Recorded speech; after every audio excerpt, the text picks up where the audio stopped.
Eso es un tema de derechos, de que todas las personas deben poder ejercer plenamente sus derechos, y si hay una condición neurológica diferente que por cómo interactúa eso con el ambiente no le permite ejercer ese derecho, entonces hay que preguntarnos qué ajustes hay que hacer. 1 de cada 5 personas tiene alguna diferencia neurológica. Piensa diferente, percibe el mundo de una manera diferente. Soy Claudia Granados y les doy la bienvenida a Diarios de Parque, una celebración de la neurodiversidad. Ser mamá de un niño neurodivergente me ha traído muchos retos y muchas alegrías. Diarios de Parque fue creado para informar y apoyar a las familias neurodiversas. En este podcast tenemos conversaciones que cuentan historias y a través de esas historias ayudamos a cambiar la percepción de las diferencias neurológicas para brindar a las personas neurodivergentes una sociedad en la que puedan brillar.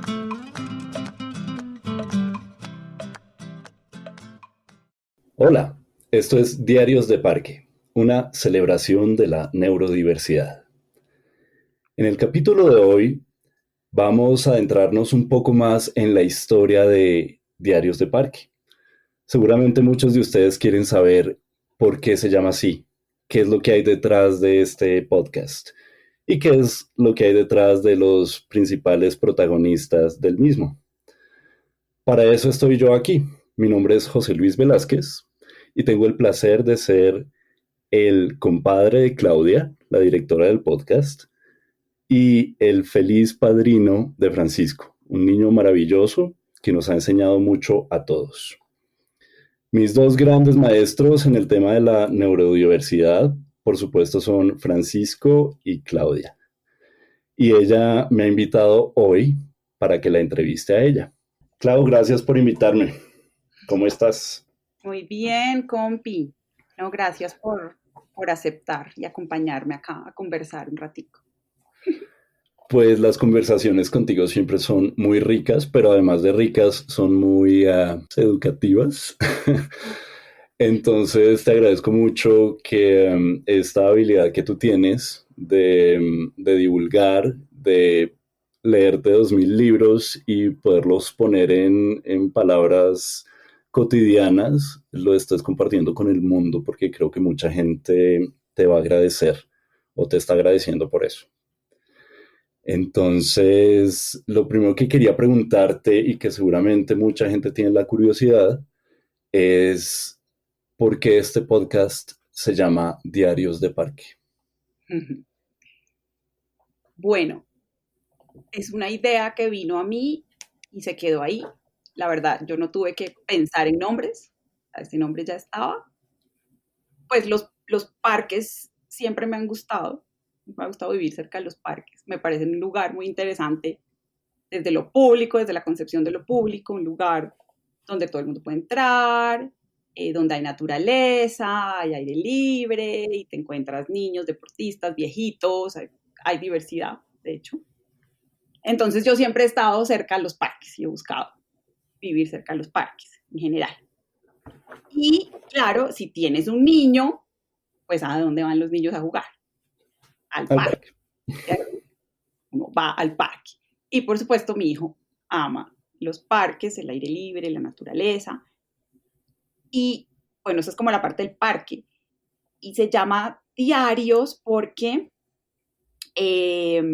después del diagnóstico de Francisco, que llegó por allá en diciembre de 2020, de autismo.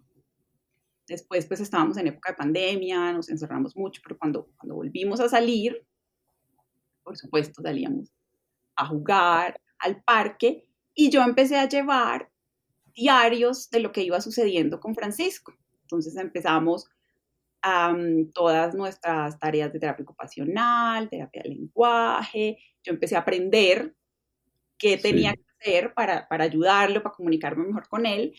Y eran como tantas cosas que era fácil perderse si uno no anotaba.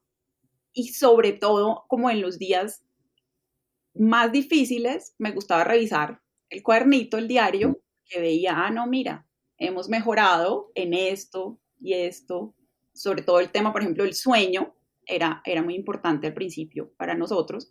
Entonces teníamos que monitorear, bueno, cuánto durmió, cómo durmió y qué hicimos ese día. Entonces es una labor, porque uno es como un detective un poco, ¿no? Un Sí. investigador. Entonces uno empieza y se te olvida, si no lo anotas, en mi caso, ¿no? Si no lo anoto, se me iban a olvidar detalles que eran importantes. Entonces yo tenía mi cuadernito y ahí iba anotando, hoy, qué pasó, qué hicimos, a qué parque fuimos, qué pasó en ese parque, cómo estuvo Francisco, jugó con otros niños, interactuó, estaba feliz, no estaba feliz, las trayectorias que seguíamos, o sea, cómo llegábamos al parque, y que iba cambiando cada día. Entonces, día dije, voy a hacer un libro. Y empecé a escribir en Word. Y el Ajá. archivo todavía está por ahí y la carpeta se llama Diarios de Parque.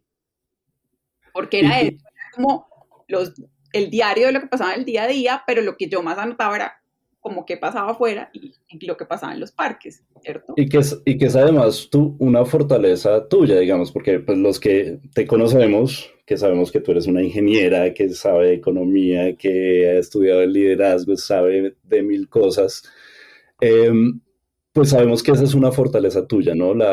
Saber, digamos, analizar cantidades de información y documentarla y organizarla y sacar, pues, de eso análisis, que en últimas es una fortaleza que tú ahorita puedes proveerle tal vez a los papás o a las personas que están, digamos, en la misma situación y con niños, no solo niños neurodivergentes, sino a todo el mundo yo creo que le llama la atención esto, ¿no? ¿Cómo puedes aprender un montón de cosas? Un padre que está teniendo su primer hijo tiene que aprender un montón de cosas y se siente abrumado también con esa información, ¿no? De acuerdo. Y tienes razón, antes del diagnóstico esa era mi aproximación a la crianza, pues los papás al final terminamos, pues criamos nuestros hijos con lo que somos, como somos.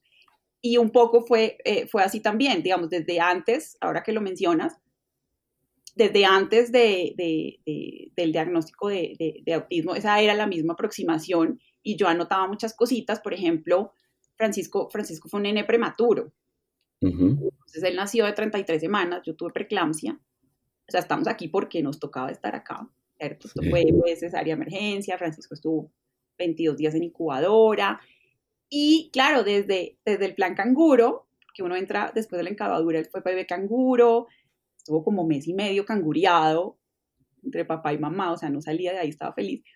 Pero claro, dentro del plan canguro teníamos que llevar pues muchos controles, empezando por su peso, ¿cierto? Entonces, eh, cuánto había aumentado, cómo había comido, todo el tema, digamos, de la lactancia materna.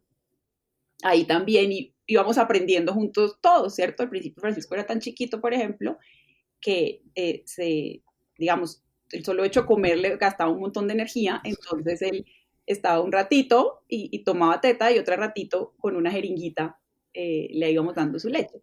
Entonces uno iba llevando también ese registro, por ejemplo, de, ay, hoy comió un poquito más, estuvo más tranquilo, durmió así, o sea, desde el plan canguro íbamos llevando todo eso, ¿cierto? Y cómo iba aumentando el peso. Y digamos que esto de registrar información siempre ha estado ahí. Sí. Eh, y cuando ya después del diagnóstico yo le puse ese nombre a ese diario y se llamaba Diarios de Parque porque pues todos los días salíamos al parque, pues Francisco, y esto es para todos los niños, pero en general Francisco es un niño que necesita mucho movimiento, aire libre, necesita pues un espacio para desfogar toda su energía y además tiene una fascinación por los árboles, las hojas, los palitos y una capacidad de encontrar hojas raras, semillas raras, palitos raros, ¿cierto? Es muy visual, entonces muchas de las cosas pues, que suceden en los parques y a la vez cuando yo ya empecé a pensar en el podcast, pues yo conversaba con él cuando estábamos en los parques, ya cuando empezamos a ir a parques más grandes como el Simón Bolívar acá en Bogotá. Vamos a un lugar que es seguro, donde tú ya, digamos, te relajas un poco porque no hay carros ni nada, sino que es un lugar grande donde él puede correr. Y yo iba conversando y le iba diciendo, ven, mira que tengo esta idea, hacemos esto. Ahí mismo tenía, como era un lugar seguro, tenía la oportunidad de conversar con las primeras personas a las que les hablé de la idea, ¿cierto? Y echarles el cuento, mira, estoy pensando en esto, ¿tú qué opinas? Porque claro, yo conversé la idea con personas cercanas a mí que me ayudaron mucho. Entonces, mucho de lo que termina cristalizándose en el podcast son ideas que surgían en el parque o que se conversaban en el parque. Y después, cuando hablamos con mi esposo como de, acá nos gusta mucho caminar, Fer también camina mucho, Sí.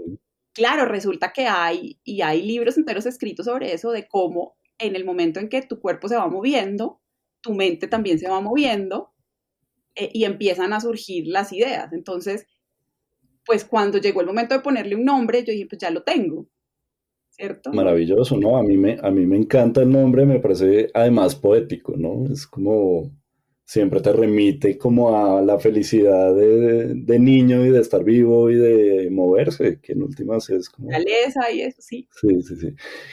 Ahora que hablamos de esto, tú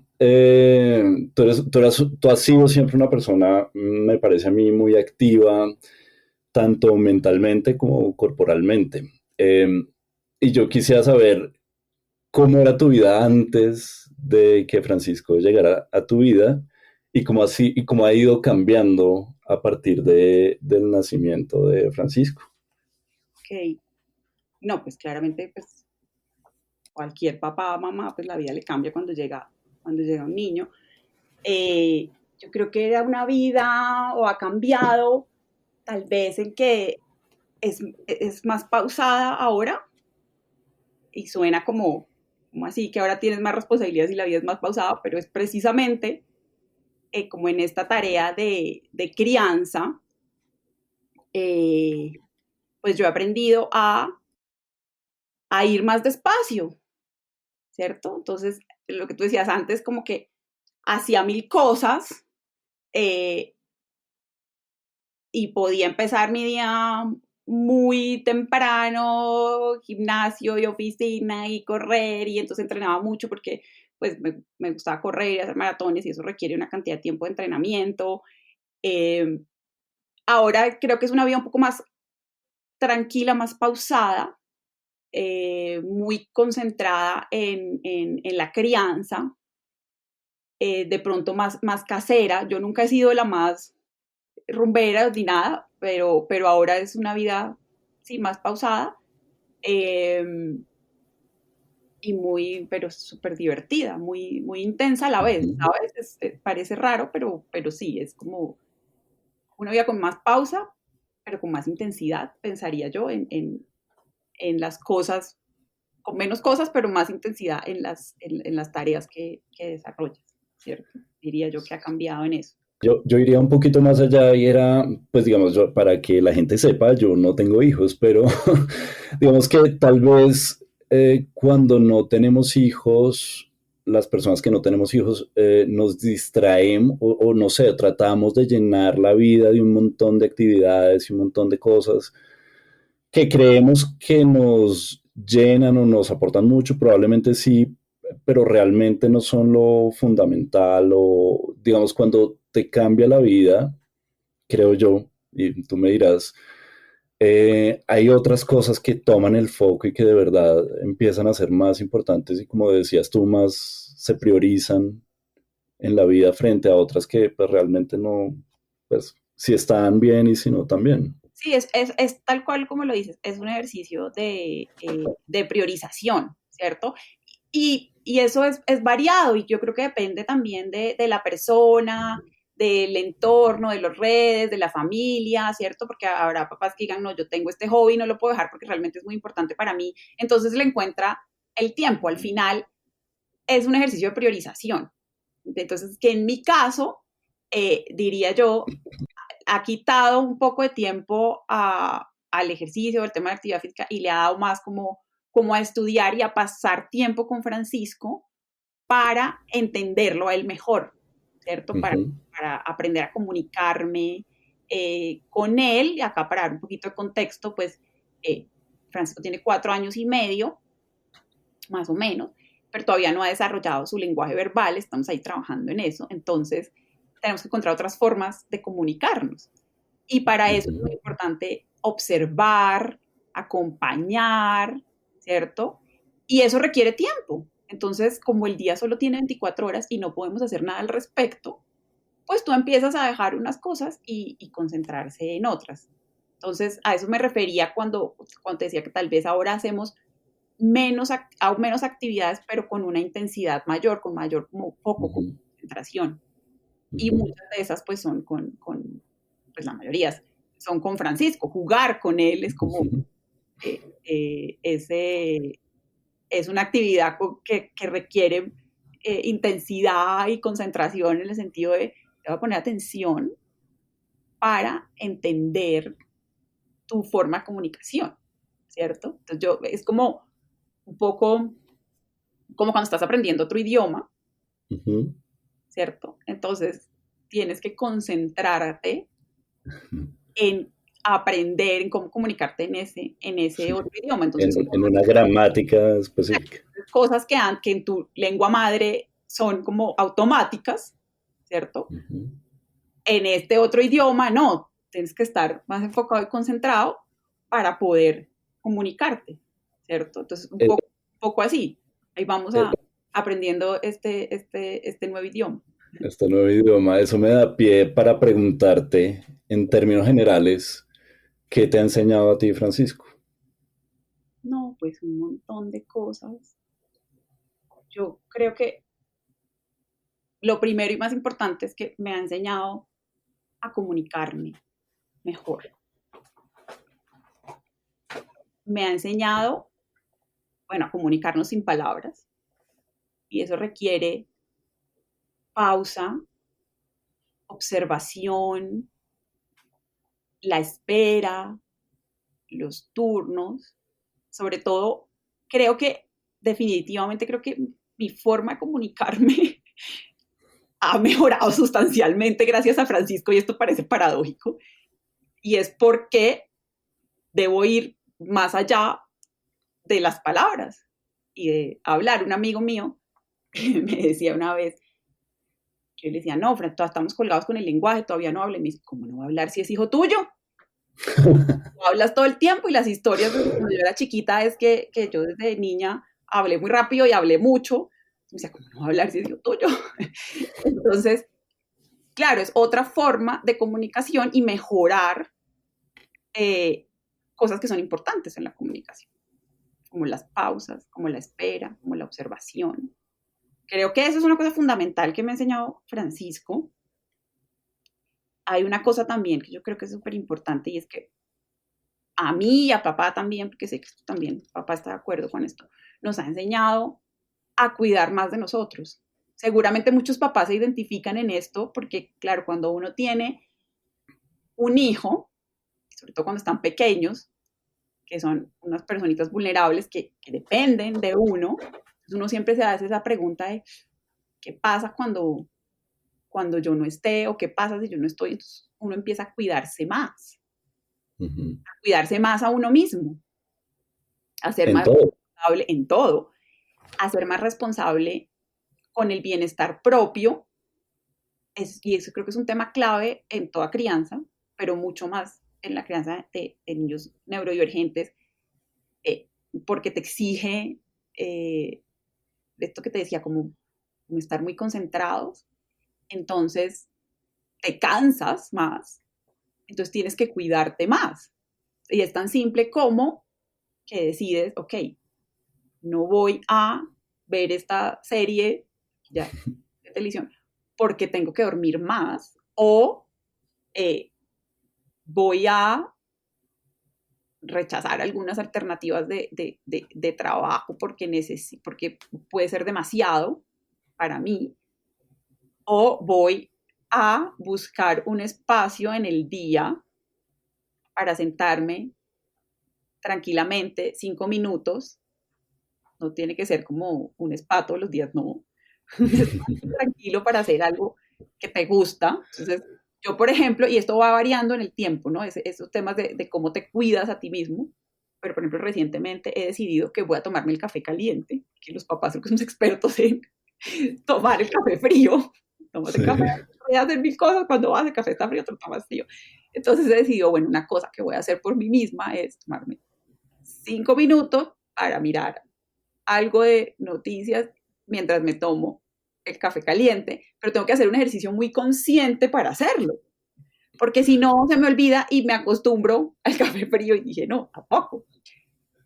Entonces, yo creo que esas dos cosas, como comunicarme mejor y cuidar más de mí, y detrás de esas dos cosas, pues hay un montón de lecciones que nos ha dado Francisco y nos las da también como en su día a día, ¿no? Como en su forma de actuar. Es como que de repente estamos un día en la mañana, entonces yo estoy corriendo con una cosa, arreglando, organizando, y Francisco, vamos, y tenemos que hacer esta actividad y la otra, y hoy vamos a ir al parque, no sé qué, y Francisco está acostado con sus piernas levantadas, mirando por la ventana, y solo tiene que hacer eso y me está enseñando, pues bájale, mamá.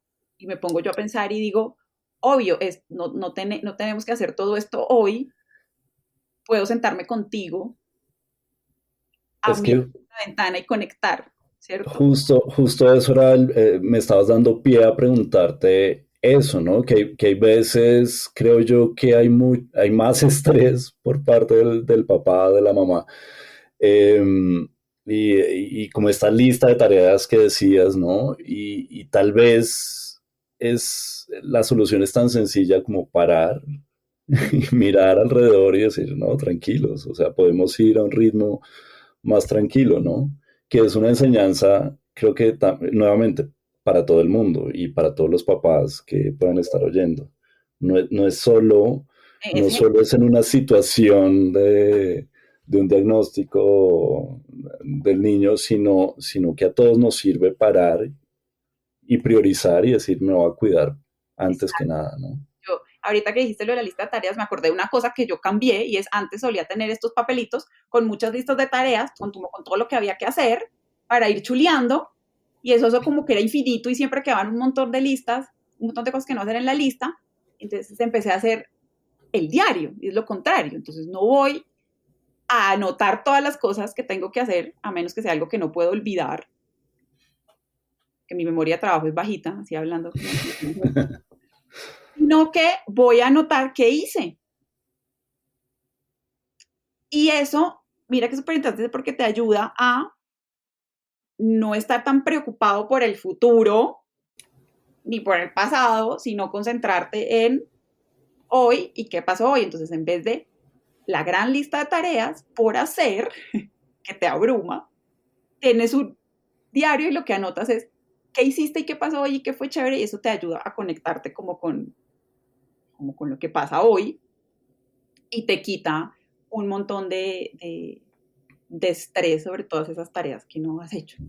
Bueno, ahorita que estabas hablando de que tú has aprendido o Francisco te ha enseñado a comunicarte mejor, a comunicarte de otra manera, a poner más cuidado, a ser más pausada, a escuchar más, me imagino.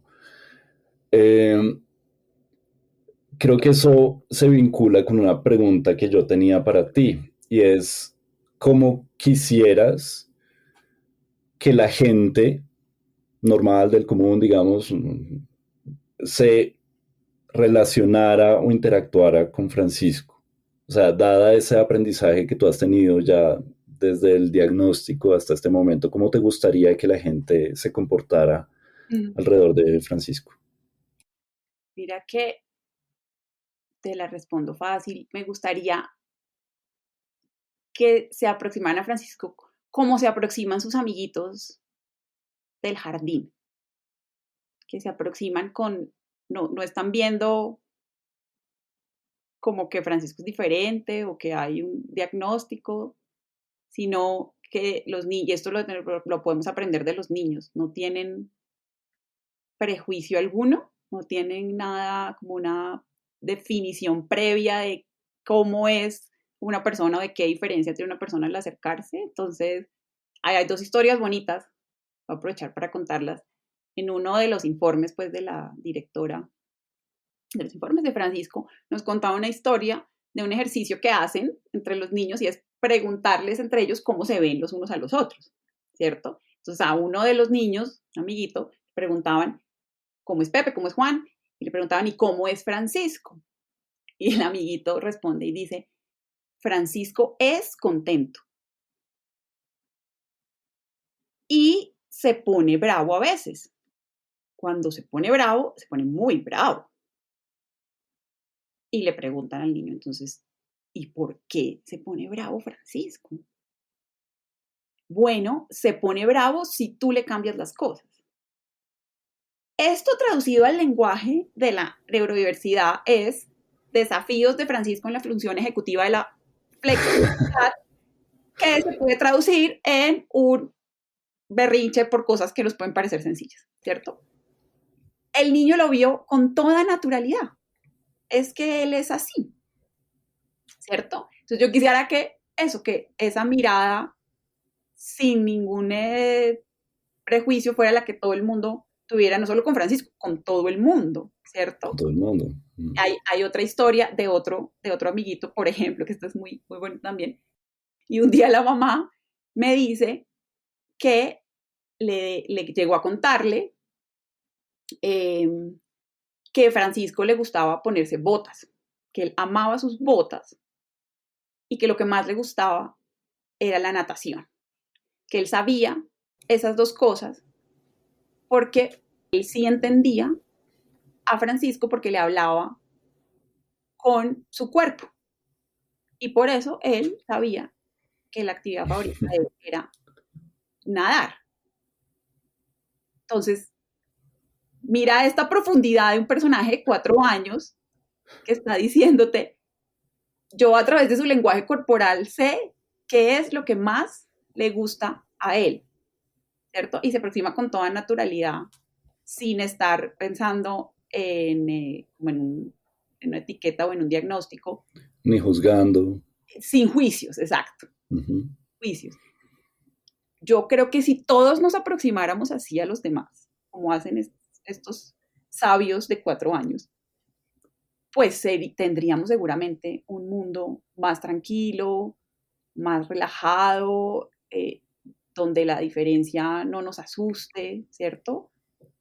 Y acá hay algo importante, y creo que es importante aclararlo, y no es que un diagnóstico de una condición como la de mi hijo, que está en el espectro autista, que es autista, no es importante saberlo, exactamente lo contrario, es muy importante saberlo para poder darle la ayuda que necesita, los apoyos que necesita. Es decir, cuando hablamos de que una persona es neurodivergente, no estamos diciendo, no, es que como la norma es la diferencia, entonces no hay que hacer nada. No, exactamente lo contrario. El diagnóstico es muy importante para buscar las ayudas que los niños necesitan. Llámese autismo, dislexia, atención divergente, problemas de aprendizaje, lo que sea, lo que le pongas que sea diferente respecto a la norma, que es una creación cultural, ¿cierto?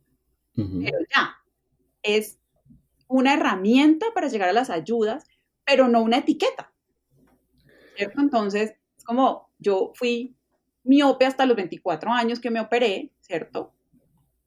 Entonces, pues yo necesitaba saber que era miope, pues para ponerme gafas o lentes de contacto o operarme, porque si no, no veía, pero nadie que se acercaba a mí, es que ella es miope, ¿no? ¿Cierto? Sí, y era un poco... Es eso. Esa analogía que haces es buenísima y era un poco, pues ahorita estábamos hablando de eso antes de grabar, pero decíamos que había una especie como de extremos, ¿no? Porque un extremo puede ser sencillamente anular esas diferencias, como no ponerle cuidado a las diferencias y asumir que todo el mundo, no sé, es igual. Y no cambiar la aproximación a ningún ser humano, pues dependiendo de sus diferencias, ese es como un extremo. Y el otro es aislarlos, ¿no? O sea, como que todo el mundo entonces tiene una etiqueta distinta, entonces está aislado por allá en su mundo y debe ser tratado de una manera distinta. Entonces creo yo el desafío y desde mi ignorancia, porque tú eres mi maestra, ya lo dijimos, pero, pero desde mi ignorancia me parece que el desafío es lograr esa integración, ¿no? ¿Cómo podemos vivir con nuestras diferencias, que todos las tenemos, pero vivir en el mismo lugar, en la misma comunidad y siendo conscientes de esas diferencias, pero aproximándonos de una manera chévere, sabiendo que existen esas diferencias y cómo las podemos navegar mejor, pero estando todos integrados, ¿cierto? Que ese es como el desafío Es el gran que yo desafío, creo. claro. Pero es un switch mental, porque al final esta idea de ponernos como en cajitas, cada quien en grupo, Ujú. pasa también mucho con los diagnósticos de la neurodivergencia, ¿cierto? Entonces, los del TDAH, los del autismo, los de la dislexia, los de no sé qué, y resulta que muchos de estos diagnósticos vienen juntos, ¿cierto? O cambian en el tiempo, porque al principio no tienes toda la información para hacer un diagnóstico, ¿cierto? Y un poco lo que me gusta a mí también del concepto de la neurodiversidad es eso que dices, es simplemente entendemos la diferencia como parte de lo natural, ¿cierto? Y no tenemos ni que encerrarnos en unos nichos propios, o sea, que los diagnósticos no sean una cajita en donde poner a las personas, ¿cierto? Pero tampoco las obviamos o las ignoramos, sino que simplemente es parte de, de lo que somos, es natural, como que yo tengo los ojos cafés, el otro los tiene azules, o como que todos tenemos formas diferentes de aproximarnos al mundo. Entonces, el switch mental que hay que hacer viene más de la aproximación cultural que tenemos, de ideas preconcebidas que tenemos, ¿cierto? Eh, que nos hacen pensar que cómo debemos ser o que hay un deber ser, sea una norma, y lo que se sale de ahí es diferente. Entonces, es todo un desafío, que es un desafío de la forma en que miramos a las personas. Y es un desafío a todo nivel, ¿no? Desde la educación, al interior de las familias, todo lo que pasa en las empresas, por ejemplo, en las organizaciones. O sea, tú te pones a pensar y acá nos podemos sentar a filosofar un rato, y el tema está en todas partes. Entonces, a veces yo lo resumo como que si fuéramos más respetuosos con la diferencia, no necesitaríamos tampoco tanto léxico. Simplemente él es así, o la otra persona es así, y haríamos un esfuerzo por aproximarnos a todos respetando esas diferencias y no queriendo encajar en unos estándares que son culturales, ¿no? Entonces, Y pasa todo el día, digamos, a mí, o sea, hay veces hago conciencia, hablo, perdón por hablar en primera persona, pero digamos, hay veces yo, por ejemplo, estoy por allá en mis pensamientos y me molesta que me hablen. Y después digo yo, pero ¿por qué me molesta que me hablen? Pero esa es una, digamos, una, entre comillas, rareza, que probablemente no todo el mundo es así, pero a mí me pasa todo el día porque yo estoy hablando solo todo el día. Y entonces siempre que llega alguien como a hablarme cosas, que es algo súper cotidiano, me molesta. Y yo digo, pero ¿por qué me molesta? Pero digamos, si, si no entendemos todos que tenemos esas pequeñas, entre comillas, rarezas, que son las que nos hacen únicos, en últimas, pues es difícil convivir claro, en comunidad, ¿no? Así no tengamos ninguno de nosotros un diagnóstico, de pronto algún psiquiatra o psicólogo o neurólogo me está oyendo y dice, oh, tengo que hablar con este personaje. Pero, pero el respeto, como tú dices, es algo que debería estar ahí, pero que no está. Y pues digamos, la labor en parte de estos podcasts, pues es eso, ¿no? Es como que seamos conscientes que todo el mundo tiene una diferencia y que hay que respetarla. Y así vivimos todos mejor. y así todos estamos más contentos. Y al final es cómo te aproximas a la diferencia y tú también, una cosa muy importante, cómo la comunicas, ¿cierto? Entonces, Ujú. simplemente como, mira, sabes que estoy en este momento acá concentrado, no te puedo responder. Te comunicas amablemente, pues no pasa nada, ¿cierto? Exacto.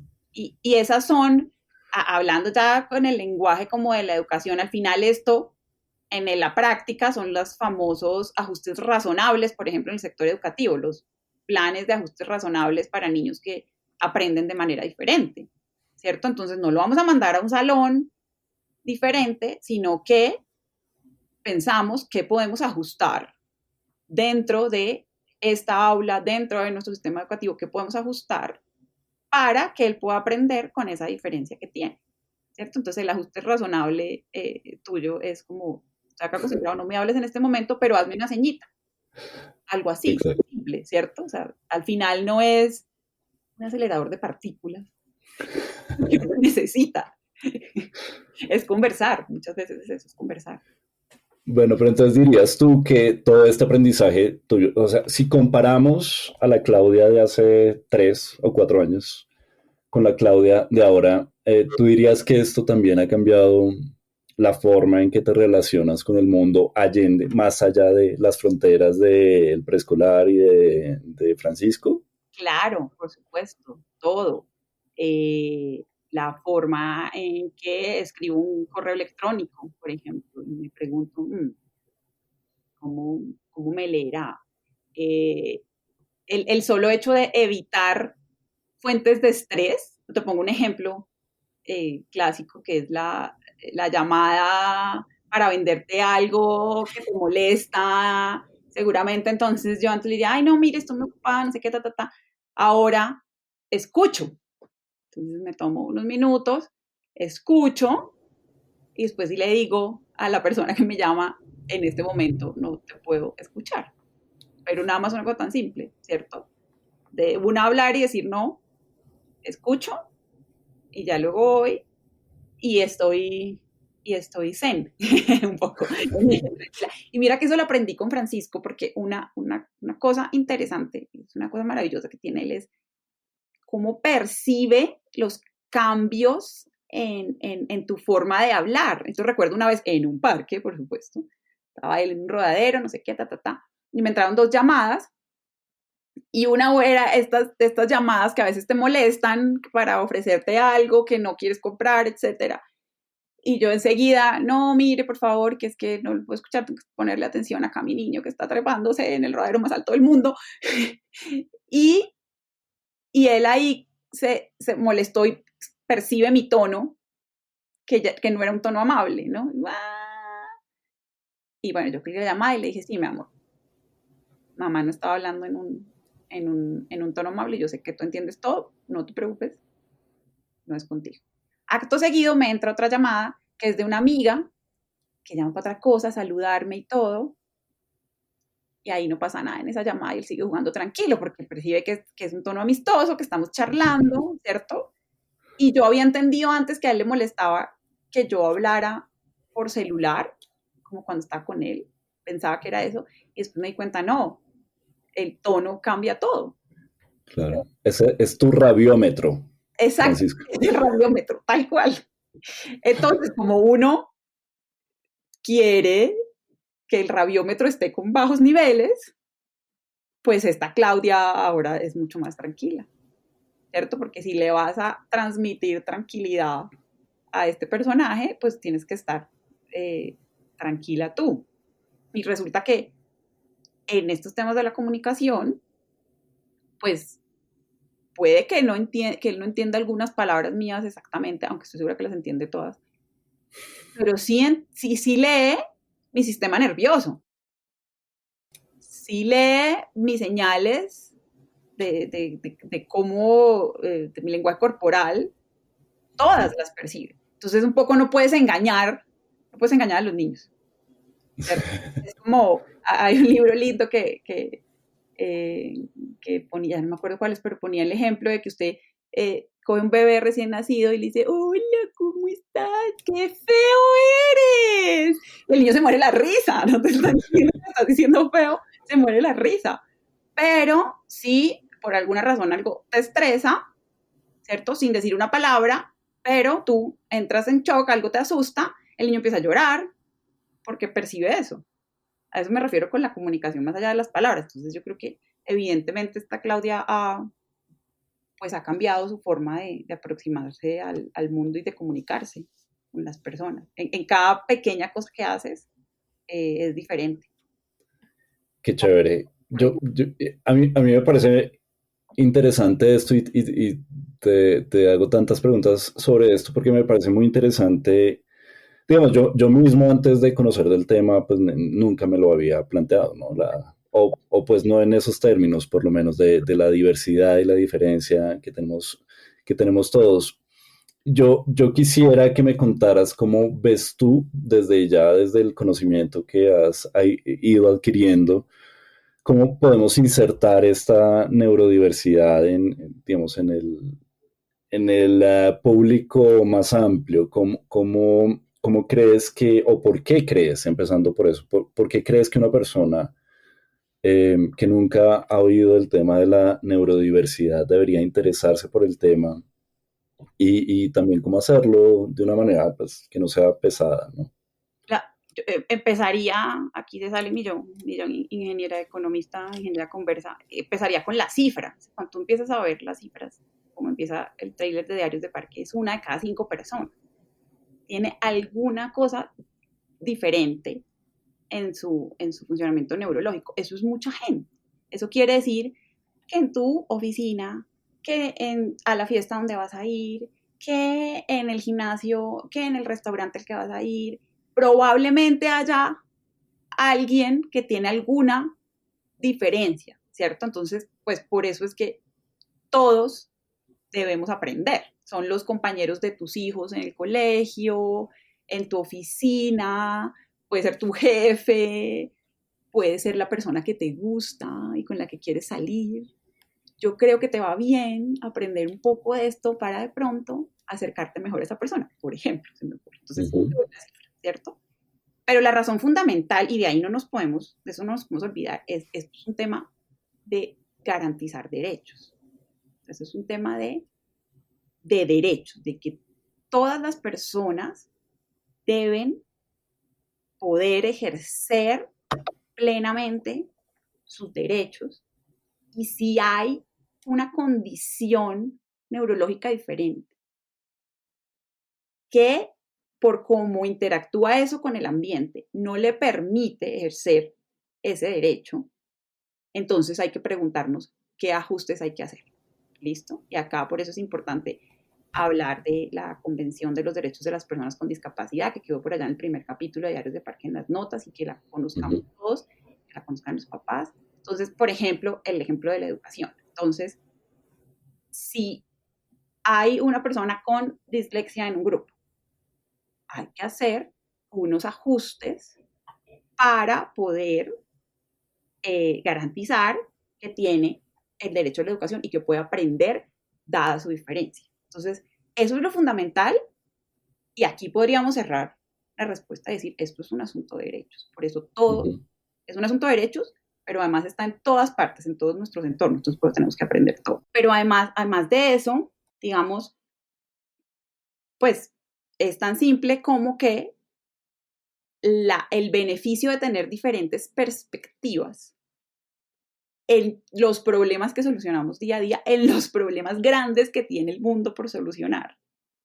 pues se beneficia mucho de estas personas que perciben cosas distintas. Entonces, al final, la diversidad siempre nos ayuda a enriquecer las perspectivas con las cuales miramos los problemas y los solucionamos, ¿cierto? Pero eso es adicional, o sea, el punto fundamental es que esto es un tema de derechos. Y ya hablando como en específico sobre las diferencias neurológicas y la neurodiversidad, a mí me gusta mucho el concepto, primero porque une en vez de separar, lo que hablábamos de las cajitas, ¿cierto? Y pasa mucho, por ejemplo, en las primeras etapas de los diagnósticos, que los diagnósticos no son claros. ¿Por qué? Porque estamos preguntándonos qué le pasa a este nené, será el diagnóstico A, B o C, tú puedes pasar por varios diagnósticos al inicio.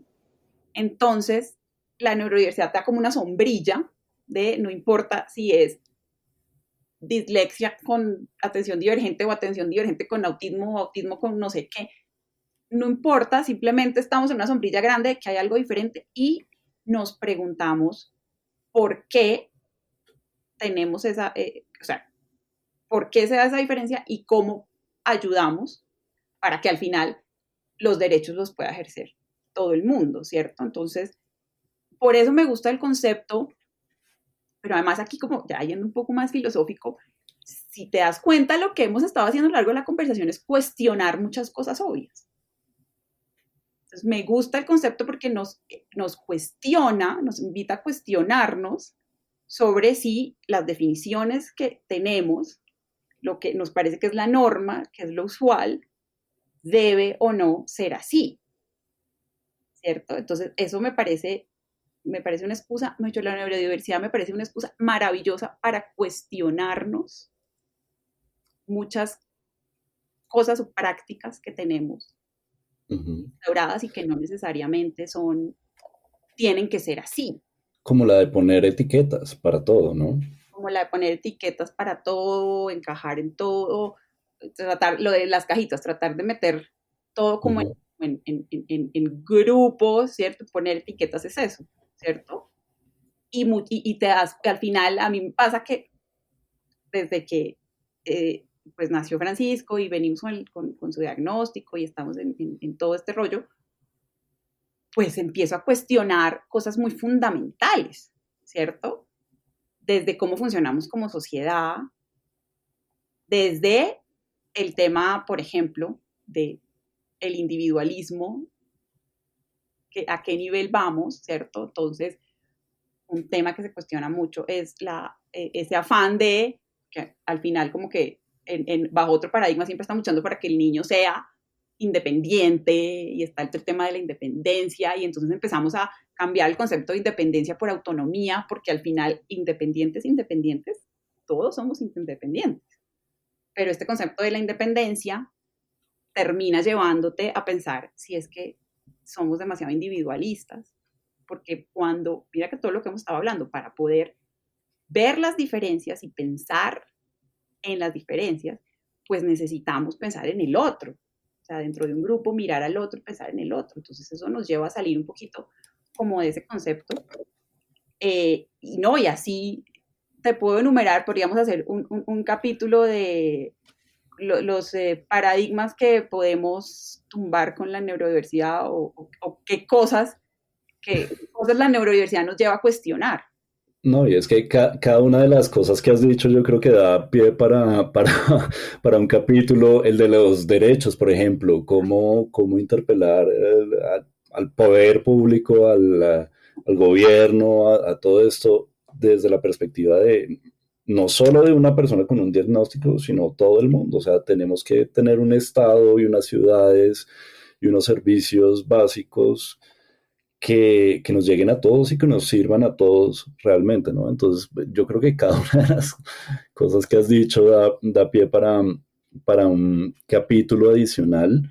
Pero además yo creo que el elemento más difícil de cambiar, y un poco por ahí es donde empieza este podcast, es de verdad la mirada personal de cada uno. O sea, cambiar el switch mental, eso es lo más difícil, porque aquí nos podemos poner de acuerdo y hacer unas leyes y escribir y echarle una lora a la política pública y todo eso, pero al final todo viene de cómo miramos, lo que pregunta que me hacías de cómo nos aproximamos a las personas. Entonces, yo creo que por ahí es donde hay que empezar porque es lo más difícil de cambiar, porque viene como de unas herencias culturales que tenemos muy como arraigadas, de creencias que tenemos arraigadas. Entonces, ¿cómo cambiamos de creencias? Yo creo que eso es lo más difícil, ¿cierto? Y pasa por cambiar el lenguaje, ahí hay o sea, la tarea es difícil, pero por eso, pues la demora es empezar, entonces ya. Y para eso está Diarios de Parque, precisamente, que es el proyecto. Claro, para que hablemos de esto, para que reflexionemos, pero sobre todo para apoyar a los papás, cuando un papá se enfrente a un diagnóstico de una neurodivergencia, no lo vea como el mundo que se acabó o la parte negativa o sienta que ahora pertenece a otro combo en el mundo, no, ¿cierto? Sino precisamente para para que esté tranquilo, para que se ponga en modo aprendiz, que al final creo que vamos a estar en modo aprendiz de aquí al final de nuestros días, porque todo va cambiando muy rápido en el mundo, pero además para que esté empoderado en el sentido de entender que tal vez la norma es la diferencia, ¿cierto? Exactamente. Es como de la zona de miedo, porque lo que sucede recién uno tiene un diagnóstico es que uno entra pues en una zona de mucho miedo, de qué va a pasar, qué va a ser la vida de mi hijo, cómo vamos a superar estas dificultades, y el lenguaje es muy importante, y diría yo que esa es otra parte súper importante a atacar, y es con qué lenguaje hablamos, ¿cierto? Y ahí vamos cambiando poco a poco, porque entonces tenemos el otro lado del que hablamos ahorita, y es que ya hay unas etiquetas que nos ayudan a tener unos servicios, y esas etiquetas van con un lenguaje muy de la deficiencia, ¿no? De la deficiencia, del trastorno, del desorden. Entonces, pero en nuestra vida cotidiana podemos cambiar ese lenguaje, y tenemos un sellito ahí que dice trastorno para que yo pueda ir a terapia y etcétera, pero en la vida cotidiana no usas la palabra. Ujú. ¿Hablas de diferencia o hablas de... Pues, yo te quería preguntar sobre eso. ¿Cómo sientes tú y tal vez ya lo has tocado el tema, pero desde la perspectiva tuya, cómo es sentir cuando se usa sobre todo a la ligera, ¿no? La palabra autista, por ejemplo, en la vida cotidiana, incluso la gente para hacer chistes, como, ay, no, es que usted es autista. Ayer teníamos una conversación con mi esposo de eso, ¿sabes? Porque en alguna cosa que pasó en su oficina, algo así, una persona hizo el típico comentario para referirse como que no era sociable, de, ay, es que ni que yo fuera autista, algo así.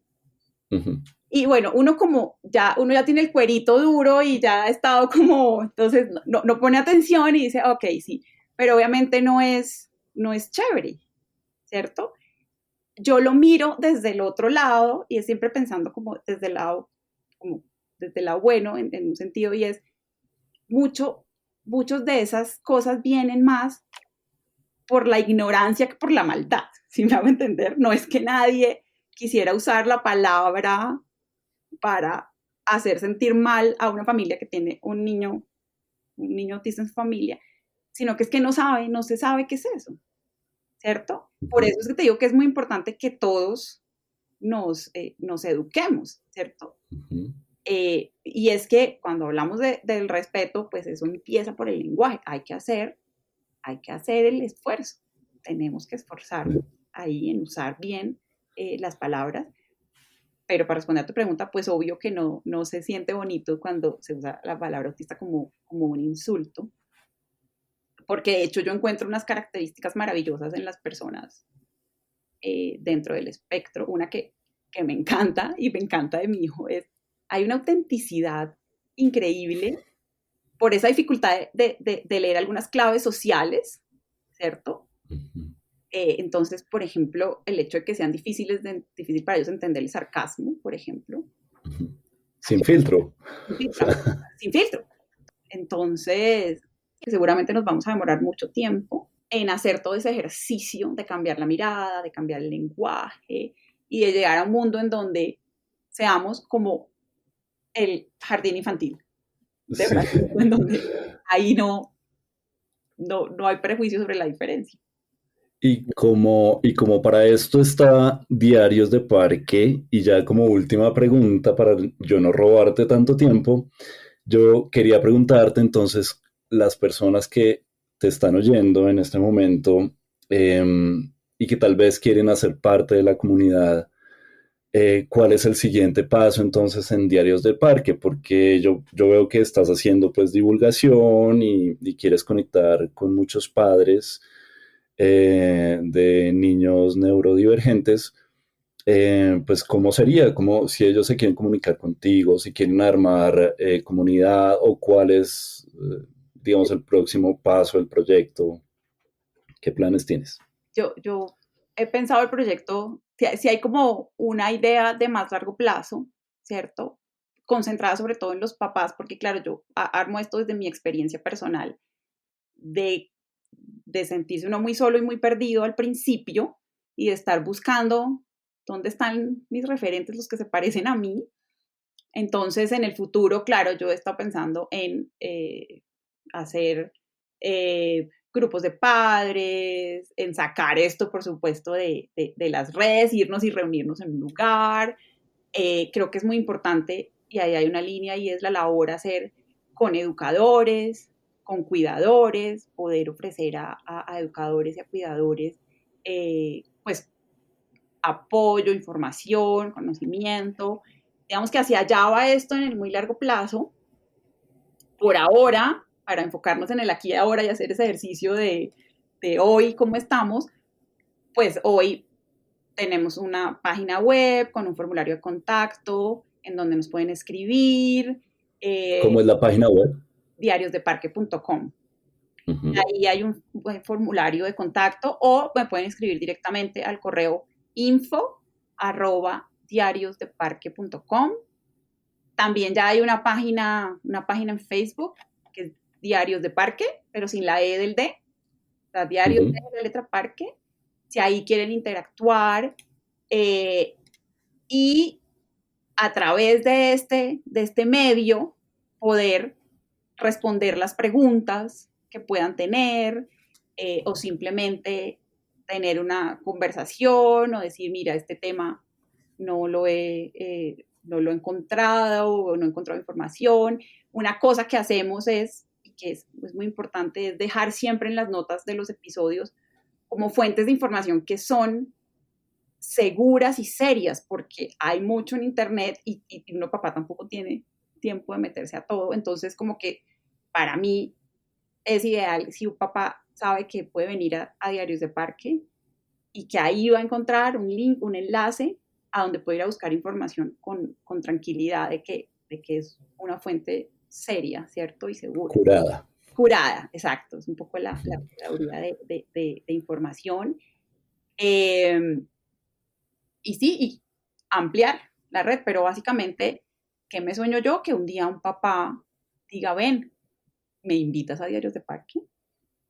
Claro, ven y me cuentas la historia de tu nené, de Pepe, de Juan, ¿cierto? Que los educadores también, que al punto de los educadores es clave, venga y diga, ay, conversemos, ¿cierto? Sí, que sea el aquí y el ahora, es que este sea un lugar de conversación, para conversar. Y yo lo he pensado, y así está concebida la idea, muy enfocado en las familias, en los papás, ¿cierto? Es decir, que las personas cuenten sus historias, porque cuando contamos las historias, entonces uno ya no se siente tan solo, ni como tan raro, sino que se da cuenta que ese 1 de cada 5 puede ser más, y que simplemente, pues la diferencia es la norma. Contando las historias, entendemos mejor la diferencia. Es que si no lo charlamos, si no lo hablamos, pues no sé. No nos enteramos nunca. Exacto. Entonces, aquí y ahora este es un lugar de conversación, de conexión, pero yo espero pronto que nos reunamos en un parque con los papás y unos nenes, por ejemplo, y nos podamos conocer. Eso es lo que espero. Bueno, entonces así como vas a seguir hablando y conversando con los otros papás, pues te agradezco mucho que me hayas invitado aquí a conversar tan rico contigo. Como siempre, fue delicioso y también muy educativo para mí. Espero que lo volvamos a hacer. Claro que Muchas gracias. No, gracias a ti, compi. Yo creo que serías un maravilloso co-host.